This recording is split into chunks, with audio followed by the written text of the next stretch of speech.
Friends, welcome back to our channel Amala Ramesh. మా channel కనుక మొదటిసారిగా చూస్తున్నట్లయితే లైక్ చేయండి, షేర్ చేయండి, సపోర్ట్ చేయండి ఫ్రెండ్స్. ఈరోజు ఫ్రై వచ్చేసి ఫిష్ ఫ్రై అండి. టూనా ఫిష్ ఫ్రై చేస్తున్నాను.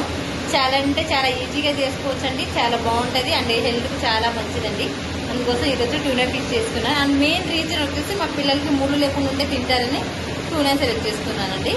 ఇది కనబడడానికి కొంచెం బ్లాకిష్ పర్పుల్ పింక్గా అనిపిస్తుంది కానీ చాలా మంచిదండి హెల్త్కి. మీరు కూడా నాతో పాటు చూసేయండి, ఓకేనా? మిడిల్ వేస్తున్నానండి 1 teaspoon. Welcome back to our channel. మా ఛానల్ కనుక మొదటిసారిగా చూసినట్లు లైక్ చేయండి, షేర్ చేయండి, సపోర్ట్ చేయండి. ఈరోజు మీకు చక్కని ఒక ఫ్రై చూపిస్తాను. అది ఫ్రై వచ్చేసి ఇదేనండి, కనిపిస్తుందండి. ఇది వచ్చి టూనానో గీనానో అంటారండి. దాన్ని ఫ్రై చేసి చూపిస్తున్నాను. మీకు ఎవరికైనా నచ్చినట్లయితే లైక్ చేయండి, షేర్ చేయండి, సబ్స్క్రైబ్ చేయండి ఫ్రెండ్స్. ఈ టూనా ఫిష్ చాలా మంచిదండి హెల్త్కి. క్లీన్ చేశాను. డైరెక్ట్ ఇప్పుడు వాటర్ తీసేసి ఇలా ఒక ప్లేట్లో పెట్టుకుంటానండి. లైట్ ఫోక్స్ వల్ల మంచి కనిపించండి. ఓకేనా?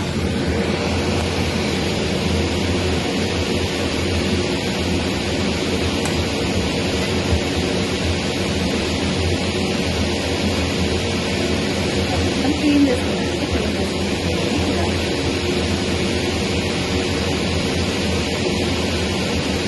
మసాలా మంచిగా పడ్డాయి. ఒక ప్లేట్ ఓకేనా? ఒక నిమ్మ చెక్క అండి, హాఫ్ చెక్క. దీన్ని మంచిగా తీసుకోవాలి. నిమ్మకాయ వేసుకుంటే మంచిగా అనిపిస్తుందండి, టేస్ట్ బాగుంటుంది. ఓకే, దీన్నంతా మసాలా పెట్టుకోవాలి. ప్రతి ఒక్క ఫిష్ ముక్కకి ఇదంతా మసాలా పట్టాలండి. ఇలా పడితేనే ఈ ఫ్రై అనేది చాలా అంటే చాలా బాగుంటుందండి. కొంతమంది పిండేసి కూడా చేస్తారు. నేనైతే అలా చేయట్లేదు. మొత్తానికి మామూలుగా ఇలా చేసేస్తున్నాను. ఒక లెమన్ అండి, లెమన్ స్క్వీజ్ చేసుకోవాలి. ఇలా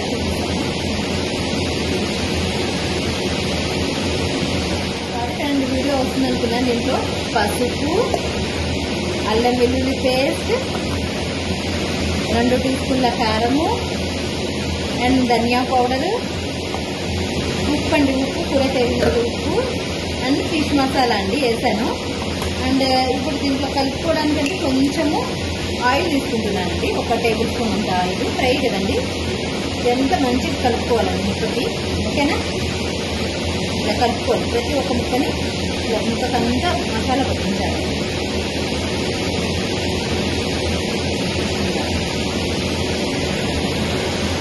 బాగుంటుంది. ఇప్పుడు దీని కొంచెం కొంచెం ఆయిల్ ఇస్తుంది. ప్రతి ఒక్క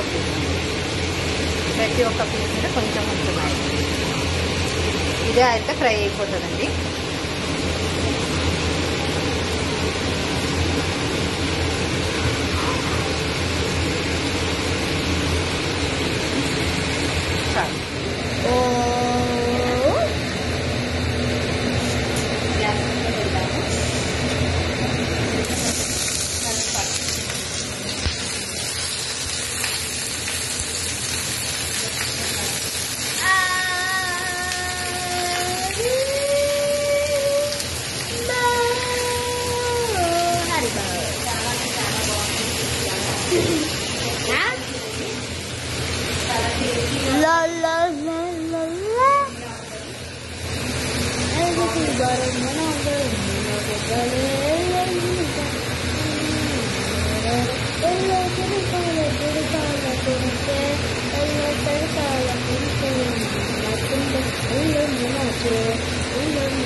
ఇనుప కనిపిస్తున్నది.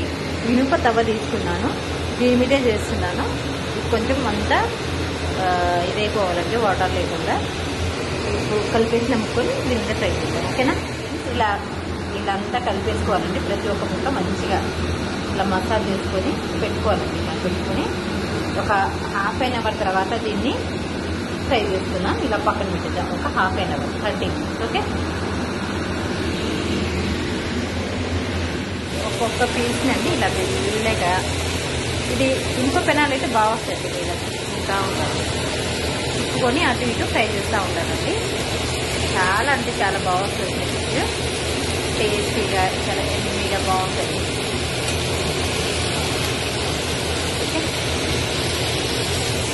ఇలా కర్రీ పత్తా వేస్తే దాని ఫ్లేవర్ కూడా బాగుంటుంది. కర్రీ పత్తా వేస్తే ప్రతి ఒక్క ముక్క కూడా